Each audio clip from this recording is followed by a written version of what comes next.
All right, you guys, let's review over some text structures that we learned. Let's first review over sequencing. What is sequencing? Remember, we learned that sequencing is the order of events in a story. Does it have to be just a story?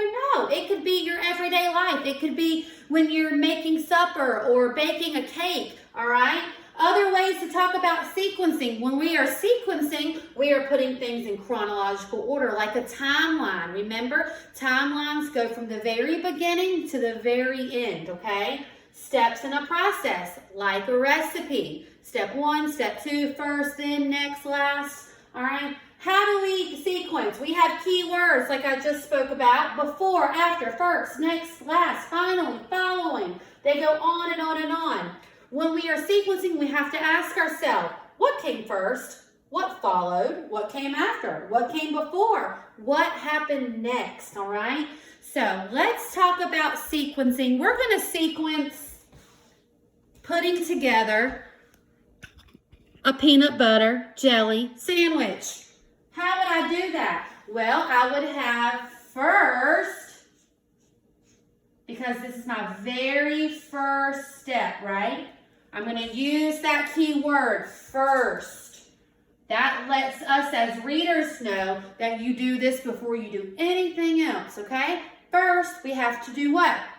Get out some bread. First, get out.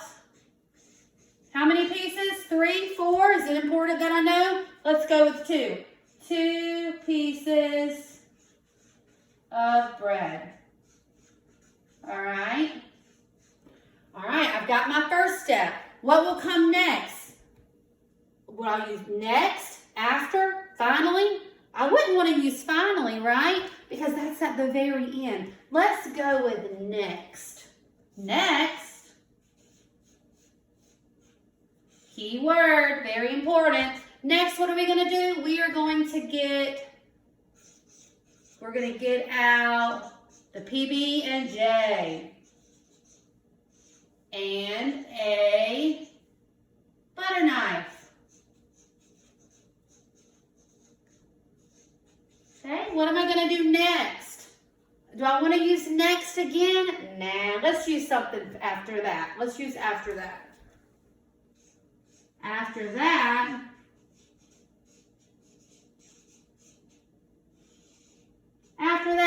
spread the peanut butter and jelly on the bread. No, first we have to open the jars. Open the PB&J. It'd be hard for us to get that out of the containers had we not opened it, right? After we open them, what are we going to do? Okay, let's go with what? Next, spread the PB&J with the butter knife, or parentheses, onto the bread. That would be what we have to do, okay? First, next, after that, next. What are we going to do after that? Followed by keyword, followed by putting the bread pieces together. And our last step would say, finally, cut the bread in half.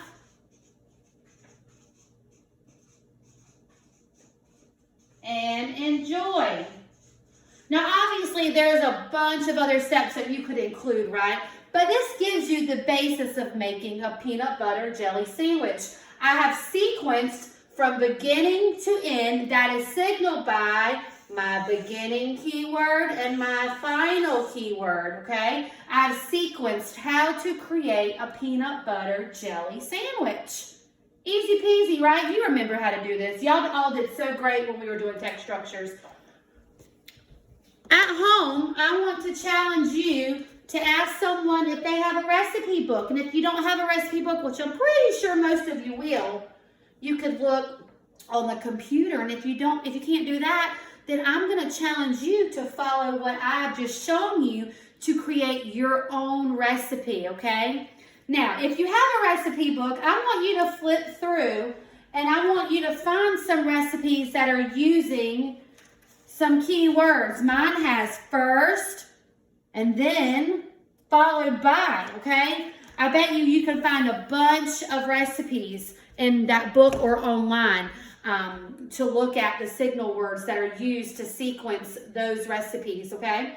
And then if you can't do that, even if you can do that, at the end, I want you to write down a recipe for your teachers. I want you to make sure that you are using your sequencing keywords, and I want you to come up with the craziest dessert that you can think of. What is it going to include? If I were to make that at home, you would have to make sure that your steps are in sequential order, are in chronological order, the steps to a process, the sequencing. So I want to make sure that you sequence them so that maybe we can look back at them and come up with a good recipe to make together, okay?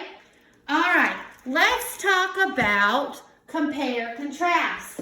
Now, when we compare, contrast, we know that we are using a Venn diagram. Every time that you see a Venn diagram, you know, my teacher wants me to compare, contrast. We are going to do turtles and tortoises through this book. What is the difference between a turtle and a tortoise? On this side of my circle, I'm going to put characteristics that a turtle has and only a turtle has. On this side, I'm going to put characteristics that a tortoise has and only a tortoise. And then finally in the middle, we are going to put what? What are we going to put in the middle? We're going to put things that both a tortoise and a turtle have in common. So we're going to compare them here and we're going to contrast them here, okay? All right, so let's get to reading. What's the difference between a turtle and a tortoise? By Tricia Speed.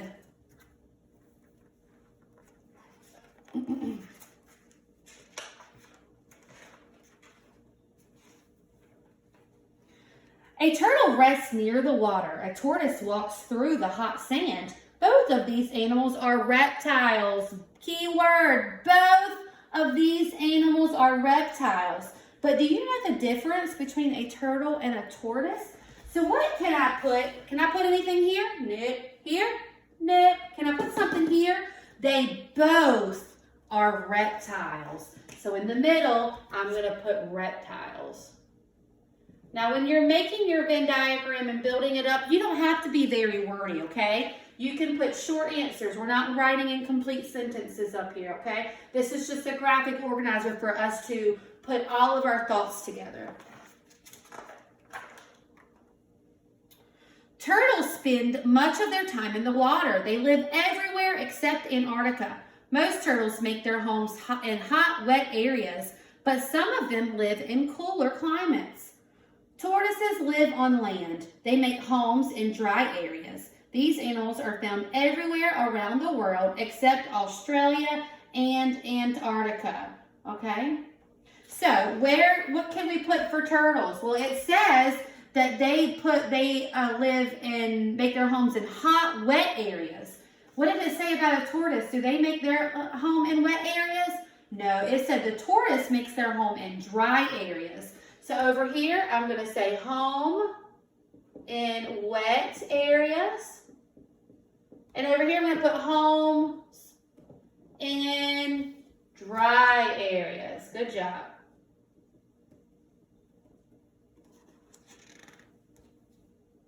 I think there's something else that we can do too. I think I have a comparison here. Let me reread. Always important.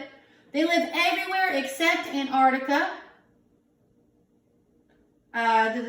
These animals are found everywhere around the world except Australia and Antarctica. So both animals do not live where? Antarctica. So I'm going to put don't live in Antarctica. All right.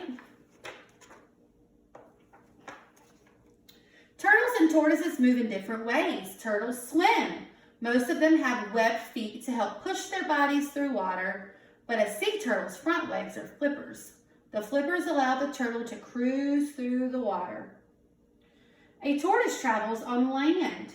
It has to raise its heavy body and shell off the ground. Its back legs are thick and strong. A tortoise's feet look like elephant's feet. The animal uses its feet to walk on or dig into the dirt. Now I'm going to reread it while you and the parent that you're with talk about the comparison or the contrast that's going on here. Turtles and tortoises move in different ways. Turtles swim. Most of them have webbed feet to help push their bodies through water. A tortoise travels on land. It has to raise its heavy body and shell off the ground. Its back legs are thick and strong. A tortoise's feet look like elephant's feet. So here we have a turtle's feet looking like they're webbed, and then we have a tortoise's feet looking like elephant feet, okay? Can you imagine having a skeleton on the outside of your body? Turtles and tortoises do. It's their shell. A shell protects the animals inside. What do they have in common? They both have a shell. A turtle's shell is lightweight, so the animal can swim fast. The shell is covered in large scales called scutes. Some shells are flat, others are curved. A tortoise's shell is also covered in scutes. Oh, covered in scutes. But the shell is large and heavy. Most tortoises' shell are high and round. So the turtle has to be able to swim through water, right? So its shell is what? It's lightweight. Shell is light. Over here, the tortoise, it says the shell is large and heavy. So I'm going to put shell is heavy. All right?